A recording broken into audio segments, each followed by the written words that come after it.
이번 시간에는 북한의 정치에 대해서 한번 이야기해 보려고 합니다. 북한은 대한민국과 아주 다른 그런 정치적인 특성을 가지고 있는데요. 북한은 지금 지난 30년 동안 핵 개발과 미사일 도발에만 아주 집중을 하고 있는데요.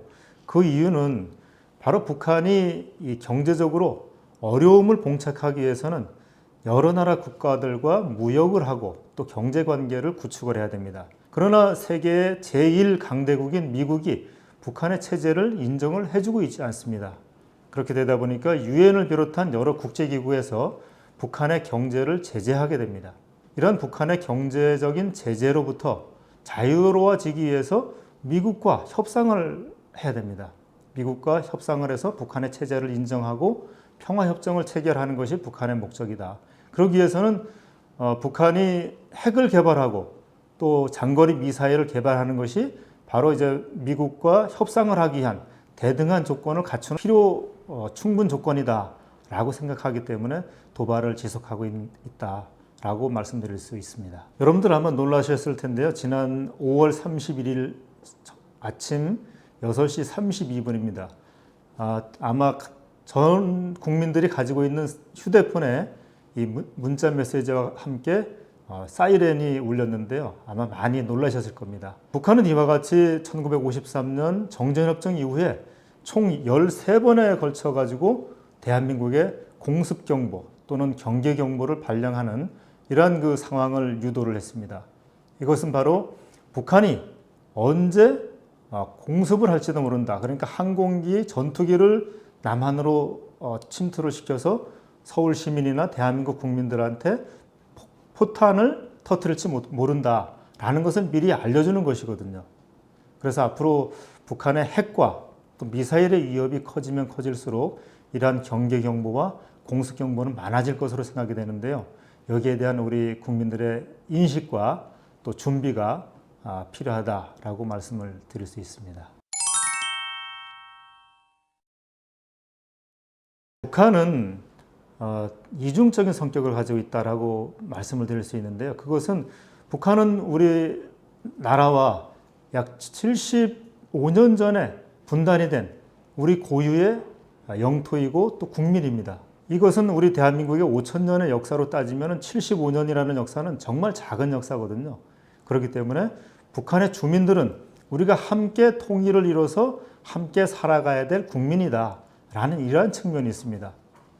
그렇지만 북한의 정권을 잡고 있는 정치 지도자들 그리고 대한민국의 국민들의 생명을 위협하고 있는 인민군대, 그러니까 북한의 정권 수뇌부와 북한의 인민군대는 우리의 적이다라고 이렇게 말할 수가 있는 것이죠. 그래서 제가 이중적인 성격을 가지고 있다라고 말씀드린 것은 하나는 우리 동포로서의 북한 주민을 말하는 것이고요. 또 하나는 우리가 싸워서 이겨야 되는 북한의 정권 지도부 그리고 조선인민군 군대 이것을 말하는 것입니다. 북한은 대한민국 그리고 또 세계의 많은 나라들과는 전혀 다른 아주 매우 독특한 그런 정치 체제를 가지고 있습니다. 대한민국은 5년에 한 번씩 대통령을 선출해서 누구나 대통령이 될 수가 있고 또 대통령은 자기 마음대로 못하죠. 국민이 뽑아줬기 때문에 국민의 의사를 대변하는 역할만 하게 됩니다. 그러나 북한은 1인 독재이기 때문에 국무위원장이 모든 것을 마음대로 할 수가 있습니다. 국회의 견제를 받지도 않고 또는 국민들의 의사를 물어보지도 않죠. 두 번째 북한의 정치적인 그 특징은 3대 세습이라는 겁니다. 세계에서 아마 유일하게 할아버지 김일성 그리고 아버지인 김정일 그리고 그 아들인 김정은에게까지 정권이 그대로 이어지는 이런 경우는 정말 유일무이한 그런 경우라고 생각을 할 수가 있고요. 세 번째 북한의 정치적인 특징은 노동당이 모든 것에 가장 우위에 있다라는 것입니다. 대한민국에는 여러 정당이 있죠. 여당도 있고 야당도 있고 또 소수 정당도 있습니다. 그러나 북한에는 이러한 여러 정당을 인정을 하지 않습니다.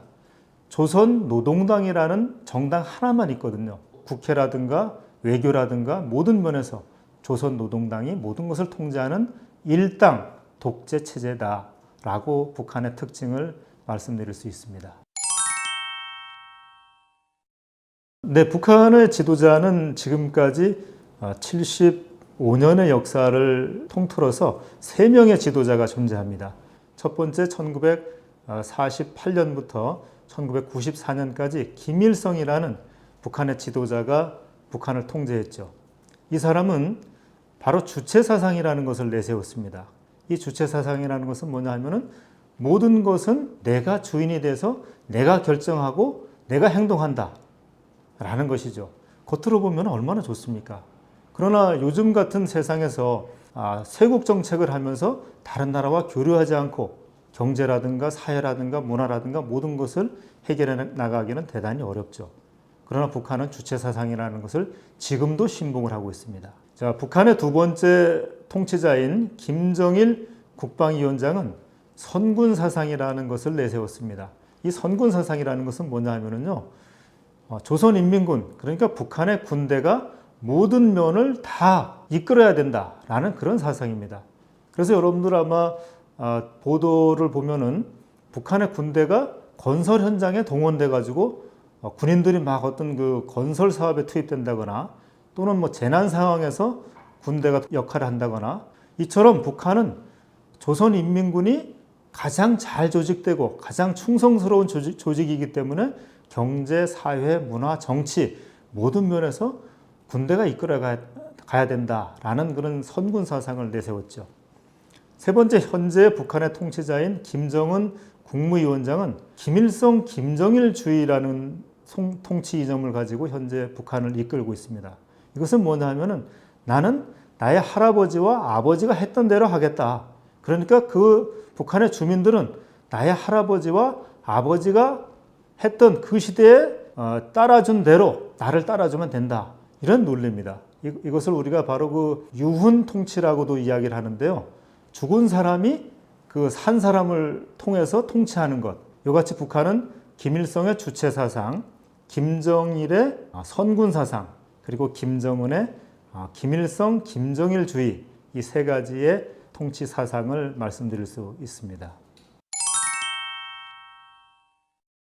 북한은 대한민국에 비해서 좀 더 정통성을 가지고 있는 국가다라는 생각을 버리지 않고 있다는 것입니다. 왜냐하면 이 북한은 조선민주주의 인민공화국이라는 정식 국호, 국가 명칭을 사용하고 있거든요. 그것은 바로 자기들이 조선 500년의 그 역사를 이어받은 국가다라는 주장을 계속하고 있습니다. 그렇기 때문에 북한은 북한이 주도하는 한반도의 통일을 이루어야 된다, 이런 생각을 버리지 않고 있습니다. 자, 그러나 우리가 여기에서 중요한 사항이 있는데요.